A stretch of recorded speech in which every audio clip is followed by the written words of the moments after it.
So you want to get some pure MPU gear, huh? You really don't need that much ability points for most weapons, but let's be honest, you want to show off just a little bit. Well, whether you seek to make a pure of MPU or any other ability, getting any gear to have all of the same ability chunks on it takes a while, or a lot of good luck. But I'm here today to tell you the best approach you can take so that you can optimize your gear grinding process: rerolling. First, let's talk about the simplest way of getting chunks in this game: rerolling your gear.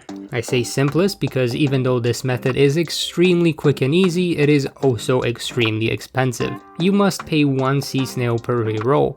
You can get 1 sea snail each time you level up by talking to Judd. The only other way to get them was through Splatfest, which probably won't be happening in this game ever again. Okay, so the way rerolling works is once you have all 3 sub-ability chunks on a gear, you can remove the current set of abilities and get 3 new ones. You do get to keep the 3 that were removed. The odds of getting an ability chunk depends on the clothing's brand. For this video, I tried it out on Squid Force, which favors ink resistance and doesn't like ink save remain.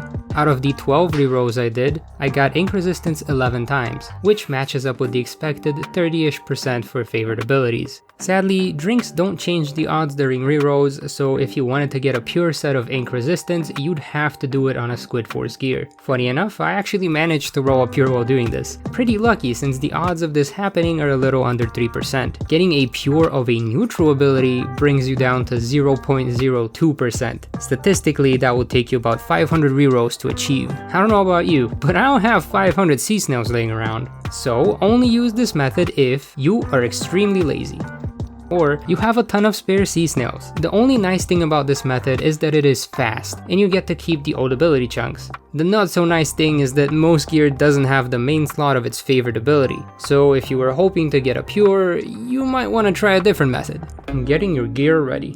Select the gear you would like to have a pure of. Use your sea snails to increase its slots if needed, then purchase a drink from the crest bucket that favors the ability you want. Then, play a lot of Squid Game. I'll cover the most efficient methods in a bit, and then scrub the slots if you don't get what you want. There are 2 conditions under which you should not scrub. One is you get the pure set, duh, but that's only gonna happen 3% of the time, or once every 37 times you get all 3 slots filled. That's gonna take a lot of grinding. Or number 2, you get 2 subs of the ability you seek. This will happen about 10% of the time, so much less grinding required to get to this point, only approximately 10 times of filling all the slots.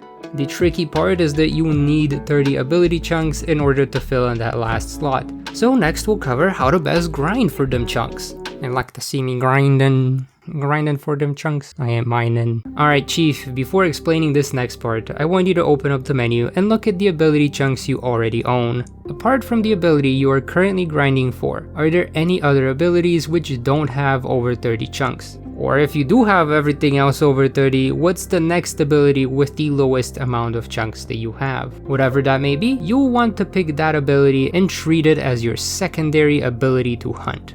Suit up in the gear that favors that secondary ability, then grab a drink for the primary ability you want to grind for. Let me explain why. Having a drink of a certain ability makes the odds of getting that ability 30%. Since the overall odds must add up to 100%, it evenly reduces the odds of all the other abilities you could roll. Favored abilities will always have at least 20% odds of being rolled. So with this drink, you will get your primary ability that you're grinding for, or the secondary ability that you might need later on, about 50% of the time.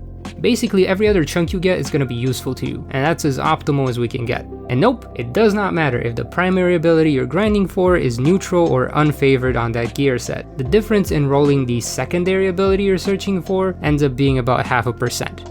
Next up, you want to wear grind gear that is 1 star or 2 star at most, and max out its ability slots using sea snails. This is a much better use of the sea snails than just rerolling. To get all 3 chunks on 1 star gear, you will need 18,000 points. For 2 star gear, you will need 21,000 points, and for 3 star gear, you're gonna need 24,000 points. That's 50% more than the 1 star gear, by the way. The reason you want to use gear with low star ratings for grinding is that it'll get its chunks way faster. That also brings us to the question of, do I play Turf or Ranked or League? Maybe Salmon? Don't play Salmon. Game modes.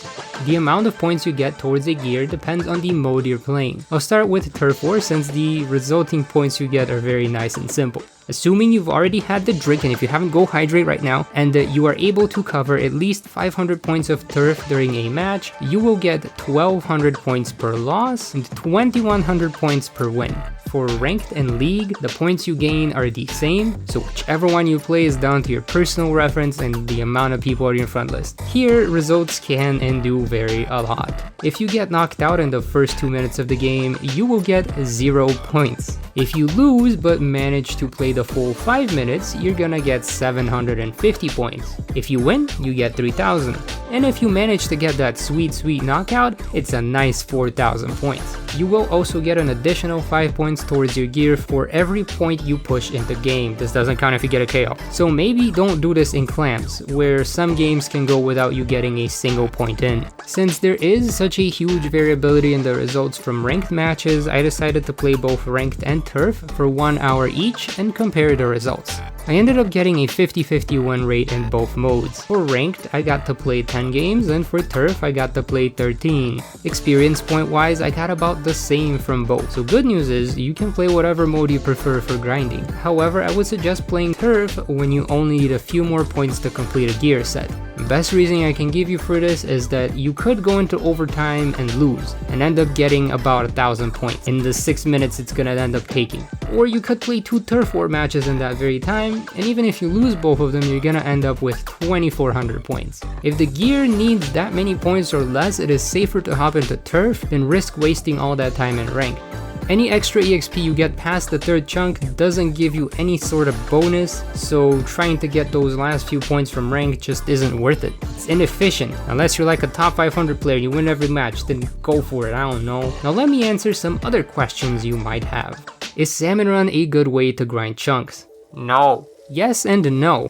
Salmon Run is a great way to get those drink tickets and some random chunks. Once you get your super bonus, each new reward will earn you a gear. That gear has a 50% chance of having no abilities, 40% chance of having 1 ability, and 10% chance of having 3 abilities. If you don't take the gear, you get to keep its chunks. Now if you're playing it for an hour or so, you should get about 7 ability chunks on average. The only downside to this is that those 7 chunks are gonna be random. In the same hour, you could have easily gotten 9 chunks from the main modes, and 3 of those will be towards the ability you need specifically. As fun as Salmon is, not the best mode to grind chunks in. Do the experience or money tickets help fill up ability slots faster? Yeah, see, I tried doing that, and turns out that it only helps you gain more experience, but doesn't boost the experience that goes towards your gear. It would be useful if you're in need of sea snails because it will help you level up faster. Are there any other ways to get pures?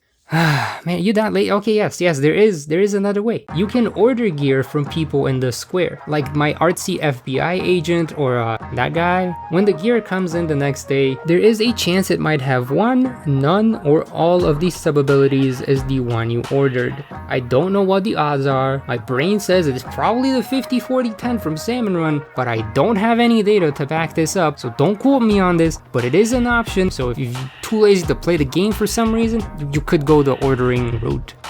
If I have 0 chunks for an ability, how long is it gonna take for me to get to 30? With the drink, a full set of 1-star gear, and a 50-50 win-loss rate, it should take you around 10 hours to get from 0 to 30 chunks of a specific ability. And that is a lot of time. So if you need some background noise to help you while you grind, check out my Pokemon videos, come hang out at a stream, or listen to some lo-fi Splatoon remixes. Either way, good luck on your grind, fellow Woomies and Vimos. Let's hope it's easier in Splatoon 3.